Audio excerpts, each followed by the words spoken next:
টি-20-তে শান্তর পরিবর্তে অধিনায়কত্বের গুড বুকে লিটন দাস। ফর্ম বিবেচনায় ভক্তদের মিশ্র প্রতিক্রিয়া।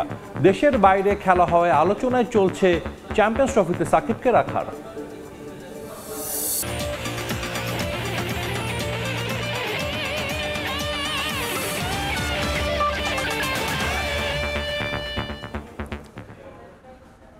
বিশ্বের নানা প্রান্তের খেলাধুলার খবর নিয়ে আমাদের নিয়মিত আয়োজন খেলার সময়, আর এই আয়োজনে আপনাদের সঙ্গে আছি আমি সাজিদ মুস্তাহিদ। আইসিসি চ্যাম্পিয়ন্স ট্রফিতে বাংলাদেশ দলে সাকিব আল হাসানকে পেতে আরও এক দফা চেষ্টা করবে বিসিবি। দেশের বাইরে খেলা হওয়ায় বিষয়টি নিয়ে সরকারের সঙ্গে আলোচনার সুযোগ দেখছেন বিসিবি প্রেসিডেন্ট ফারুক আহমেদ। এদিকে শান্ত অধিনায়কত্ব ছেড়ে দিলেও ওয়ানডে টেস্টে আপাতত তাকে রেখেই পরিকল্পনা সাজানো হচ্ছে বলে জানিয়েছেন তিনি। তবে উইন্ডিজ সিরিজের সাফল্যের পর টি-20-র জন্য লিটন দাসকেই এগিয়ে রাখছেন বিসিবি সভাপতি। ক্রিকেটার বলে কথা, তাই পরিস্থিতি যত জটিলই হোক সাকিবের জাতীয় দলে ফেরার সম্ভাবনার বিষয়টি ঘুরে ফিরে আলোচনায় আসেই। বিসিবি সভাপতি হিসেবে দায়িত্বের অনেকটা অংশ জুড়ে সাকিব ইস্যু সামাল দিতে হয়েছে ফারুক আহমেদকে। চ্যাম্পিয়ন্স ট্রফি সামনে রেখেও উঠছে প্রশ্ন। ওর যে ইস্যুগুলো আছে সে তো মাঝে মাঝে মন্ত্রণালয়ের সাথে কথা বলে কিভাবে ওইটা কি করা যায়। আর ওর যে জিনিসগুলোতে আমার হেল্প করার কোনো ব্যাপার নেই, এটা আমি আগেও বলেছি, এখনও বলছি।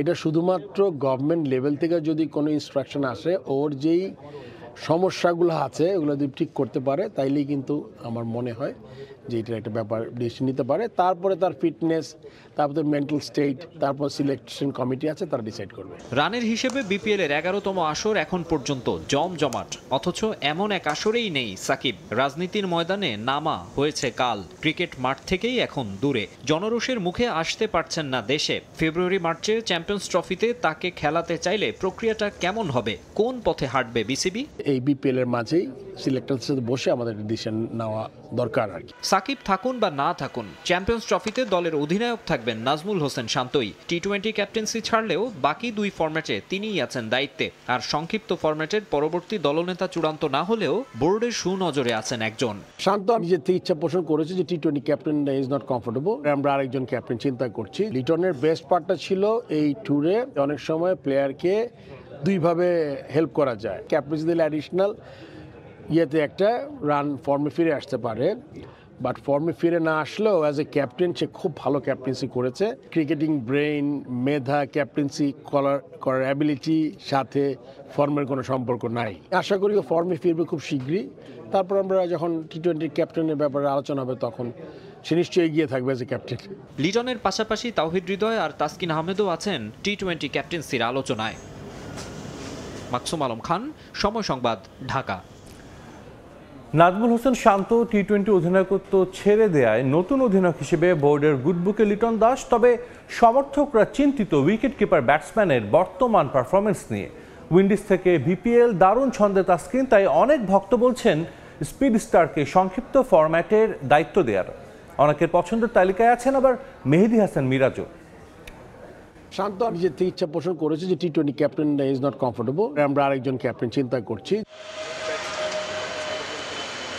টি-20 অধিনায়কত্ব নাজমুল হোসেন শান্ত ছাড়ছেন, এটা অনেকটা নিশ্চিতই ছিল। গেল ওয়েস্ট ইন্ডিজ সিরিজেও ইনজুরির কারণে নেতৃত্ব দেয়া হয়নি দলকে। বলা চলে ভারত সফর দিয়েই সংক্ষিপ্ত সংস্করণে শেষ হয়েছে শান্তর অধিনায়কত্ব অধ্যায়। তার পরিবর্তে এই ফরম্যাটে দলকে নেতৃত্ব দিয়ে বোর্ডের আস্থা জুগিয়েছেন উইকেট রক্ষক ব্যাটার লিটন দাস। ক্যারিবিয়ানদের তাদের মাটিতেই হোয়াইট ওয়াশ করেছে টাইগাররা, যদিও ব্যাট হাতে বাজে সময় পার করছেন। জাতীয় দল কিংবা বিপিএল কোথাও লিটনকে দেখা যাচ্ছে না সেরা ছন্দে, যে কারণে অনেক ভক্তই লিটনকে অধিনায়কত্ব না দেওয়ার পক্ষে। একই সঙ্গে অনেক ভক্ত আস্থা রাখতে চান তার উপর। লিটন দাসের প্রতি আমরা খুবই ডিসঅ্যাপয়েন্টেড। আমাদের 3 মাসের ভিতর অলরাউন্ডে দেখতে পাচ্ছেন যে লিটন দাস কোনো ফরম্যাটে ভালো করতে পারেন নাই। লিটন কুমার দাস বাংলাদেশের একটা সেরা ব্যাটসম্যানদের ভিতর একজন, আর লিটন কুমার দাসের ক্যাপ্টেন্সি আমরা এর আগে দেখেছি, সে অনেক ভালো ক্যাপ্টেন্সি করে। বিপিএল এর মাধ্যমে আবার কামব্যাক করবে ইনশাল্লাহ। আমরা মনে করি লিটন দাস আগামী দিনের টি-20-তে ক্যাপ্টেন। টি-20তে অনেকের পছন্দের তালিকায় তাসকিন ও মিরাজ। বিপিএলে দুর্দান্ত ছন্দে আছেন স্পিড স্টার। ঢাকা ক্যাপিটালসের বিপক্ষে এক ম্যাচে ১৯ রানে 7 উইকেট নিয়ে করেছেন রেকর্ড। পারফরমেন্সের বিবেচনায় তাকে অধিনায়কত্ব দেওয়ার দাবি তুলেছেন অনেক ভক্ত।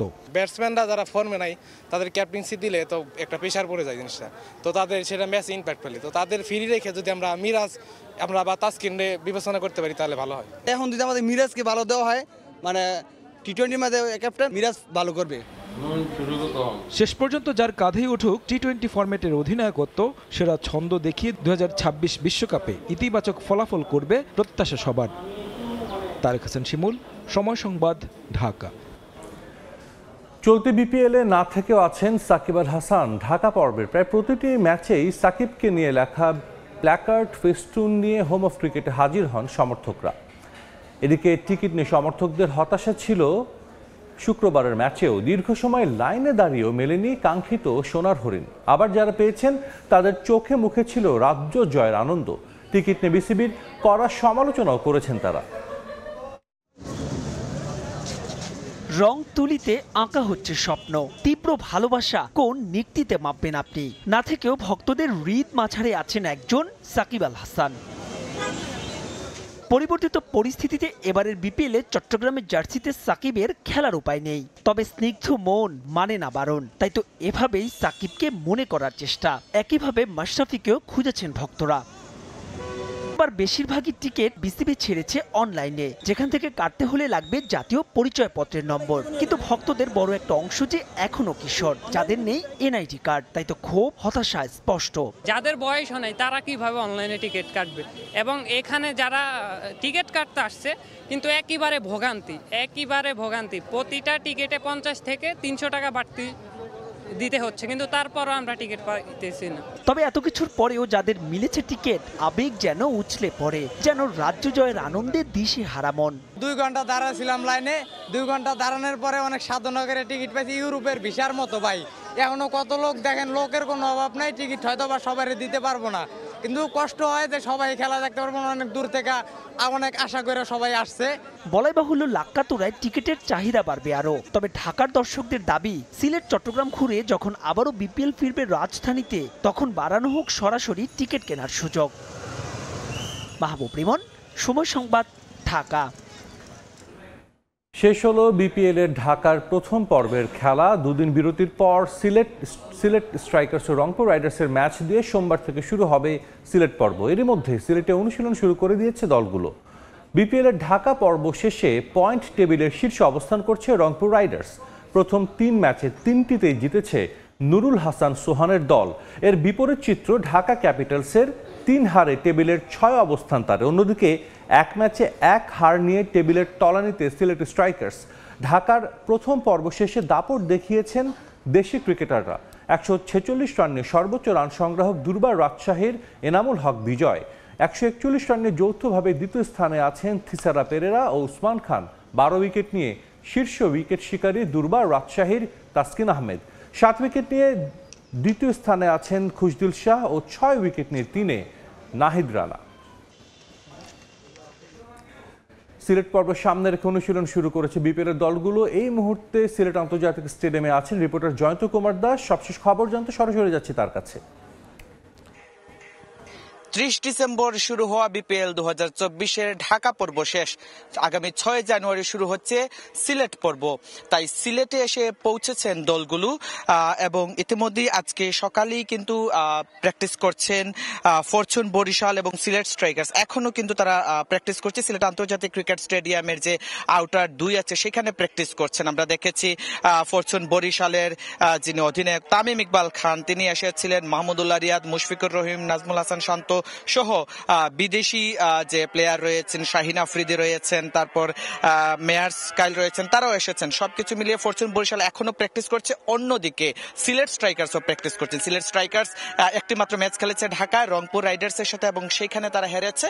এবং আগামী 6 জানুয়ারি সিলেট স্ট্রাইকার্স মাঠে নামছে রংপুর রাইডার্সের বিপক্ষে। রংপুর রাইডার্সের সাথে প্রতিশোধ নিতে চায়, রংপুর রাইডার্সের সাথে জিততে চায় সিলেট স্ট্রাইকার্স। তাই মাঠে ঘাম জড়াচ্ছে সিলেট স্ট্রাইকার্সের যারা খেলোয়াড় রয়েছে তারা। আমরা দেখেছি সিলেট স্ট্রাইকার্সের যারা তানজিম সাকিব, জাকির আলী অনিক, তারাও মাঠে রয়েছেন, প্র্যাকটিস করছেন। অন্যদিকে কর্নওয়াল যে রয়েছে সেও কিন্তু কিছুক্ষণ আগে ব্যাটিং করেছে। সবকিছু মিলে সিলেট স্ট্রাইকার্স কিন্তু এই বিপিএল এর সর্বোচ্চ 5টি ম্যাচ এই সিলেটে খেলবেন এবং যেহেতু একেবারে চেনা জানা উইকেট এবং সিলেটের শহরে খেলবেন, সবকিছু মিলে দর্শকের উন্মাদনা, অন্যদিকে তাদের বেস্ট পারফরমেন্স দেওয়ার জন্য তারা প্রস্তুত রয়েছেন। জাকির আলী অনেক ব্যাটিং করছেন, ব্যাটিং সেরে নিচ্ছেন এবং অন্যদিকে ফরচুন বরিশালও কিছুক্ষণ আগে তামিম ইকবাল খান ব্যাটিং করেছেন।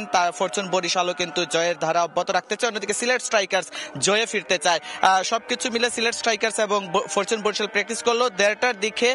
এখানে প্র্যাকটিস করবেন রংপুর রাইডার্স, যে সেই রংপুর রাইডার্স প্র্যাকটিস করবেন এবং জানিয়ে রাখতে চাই ফরচুন বরিশালও কিন্তু আগামী 6 জানুয়ারি 6:30টায় মাঠে নামবে দুর্বার রাজশাহীর বিপক্ষে এবং সিলেট স্ট্রাইকার্স কিন্তু আগামী 6 জানুয়ারি মাঠে নামবে রংপুর রাইডার্সের বিপক্ষে। সব প্লেয়াররা কিন্তু তাদের ঝালিয়ে নিচ্ছেন সিলেট পর্বে ব্যাচটা দেওয়ার জন্য এবং সিলেটে ভালো পারফরমেন্স দেওয়ার জন্য। জানিয়ে রাখতে চাই মিরপুর স্টেডিয়ামে যেমন দর্শকের উপচে পড়া ভিড় ছিল, বিসিবির কিছু গাফিলতি ছিল, এইবারের বিপিএল এ সিলেট পর্বে এই ধরনের বিসিবিও কিন্তু তৎপর রয়েছে।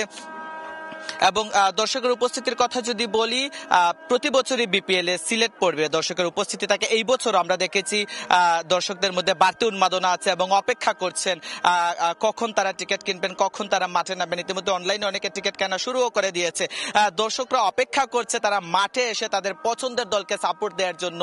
দর্শকরা অপেক্ষা করছে, দর্শকরা তাদের পছন্দের প্লেয়াররা পছন্দের দলকে নিয়ে কিন্তু ইতিমধ্যেই সামাজিক যোগাযোগ মাধ্যমে কিন্তু মাতামাতি করছে এবং সিলেট আন্তর্জাতিক ক্রিকেট স্টেডিয়ামও প্রস্তুত হচ্ছে, ঘষা মাজার কাজ চলছে। দর্শকরা অপেক্ষা করছে সিলেট পর্বে মাঠে এসে তাদের পছন্দের দলকে সাপোর্ট করার জন্য এবং সবকিছু মিলে সিলেট স্ট্রাইকার্সের জয় দেখতে চায় সিলেটের ক্রিকেট প্রেমীরা। এছাড়া আমার কাছে সিলেট আন্তর্জাতিক ক্রিকেট স্টেডিয়াম থেকে যে বিপিএল এ সিলেট পর্বে যে প্র্যাকটিস চলছে এটি সর্বশেষ।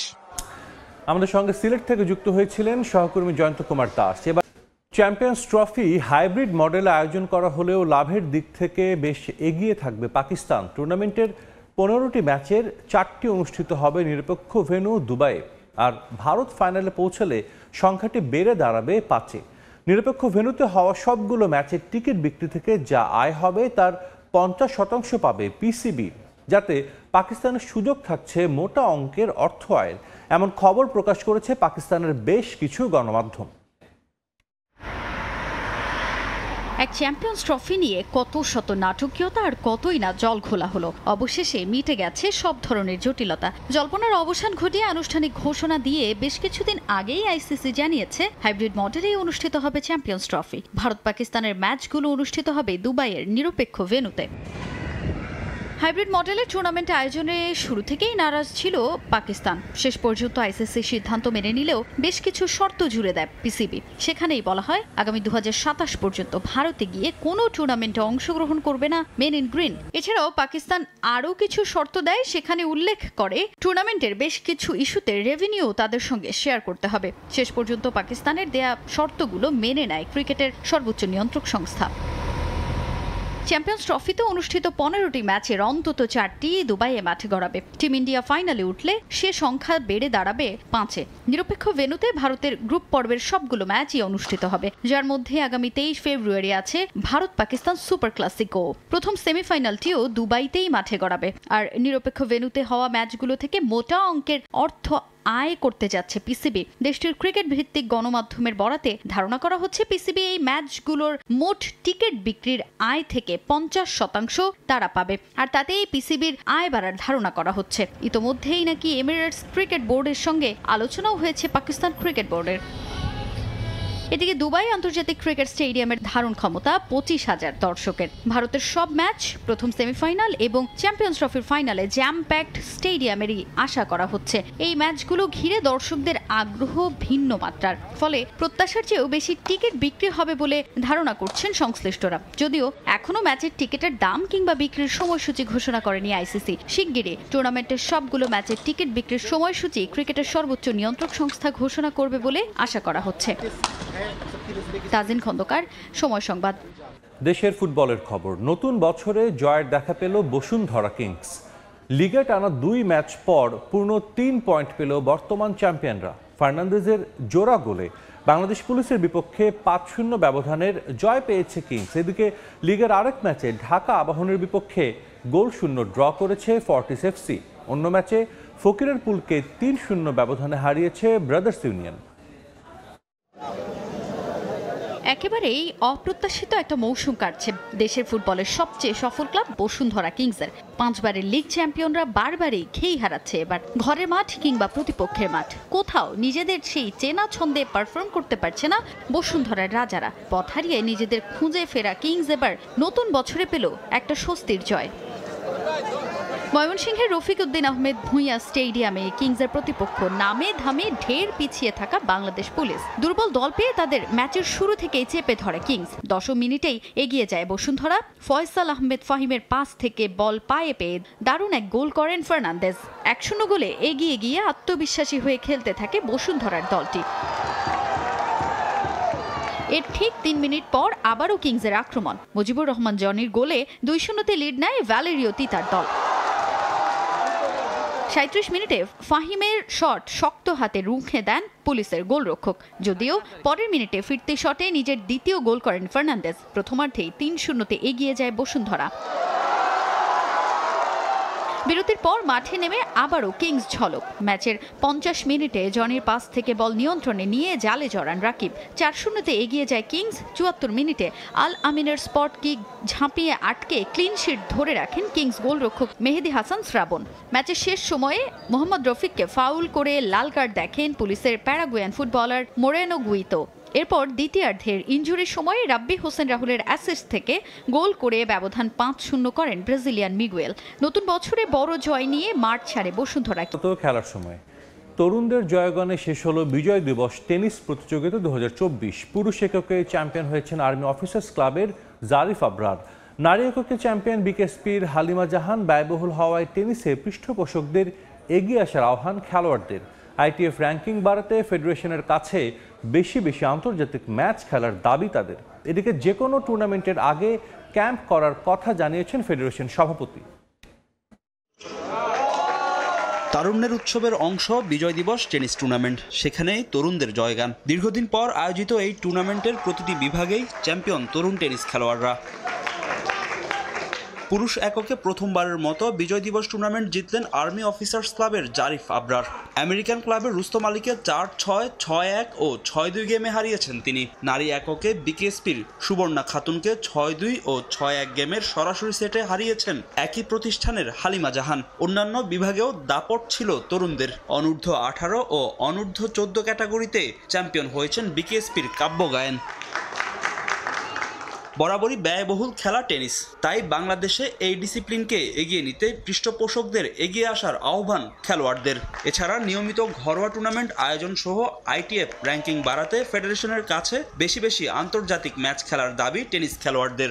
কোচ দিয়ে আমাদের যদি ট্রেনিংয়ের উপরে রাখে, ভালো ফ্যাসিলিটিস দেয়, বল টলে ব্যবস্থা করে দেয়, আমাদের খেলার সুযোগ করে দেয়, আর একটু বেশি দেন, আমরা ঠিক আছে। আমরা যত ইন্টারন্যাশনাল ম্যাচ জিতবো তত আইটিএফ র্যাঙ্কিং পাবো, বা আমাদের যে পয়েন্টগুলো হবে ওগুলো আপ হবে।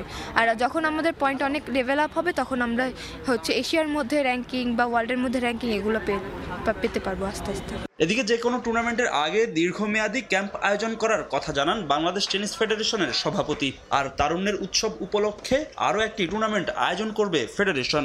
টেবিল লেভেল থেকেও বিভিন্ন খেলার পূর্বে এখানে ক্যাম্প করার চিন্তা করতেছি আমরা, যেখানে তারা 1-1.5 মাস ক্যাম্পে থাকবে যাওয়ার আগে, তারা ভালো খেলতে পারে ওখানে গিয়ে। তারুণ্যের উৎসব উপলক্ষে তারা আরেকটি আয়োজন করবে, কম্পিটিশন থাকবে, যার মাধ্যমে আমাদের দেশের এই তরুণ সমাজ এই টেনিসের প্রতি আকৃষ্ট হবে। এবং এই জন্য উনি আমার সঙ্গে কথা বলেছেন যে একটা সময়বদ্ধ পরিকল্পনা করে তাদেরকে উদ্বুদ্ধ করার জন্য বিভিন্ন ধরনের কর্মসূচি উনি নিচ্ছেন। বিজয় দিবস টুর্নামেন্টে দেশের মোট 30টি ক্লাব থেকে অংশগ্রহণ করেন 210 জন খেলোয়াড়। ফাহিম ইসলাম, সময় সংবাদ, ঢাকা। এই ছিল খেলার সময়। সঙ্গে থাকুন সময়ের।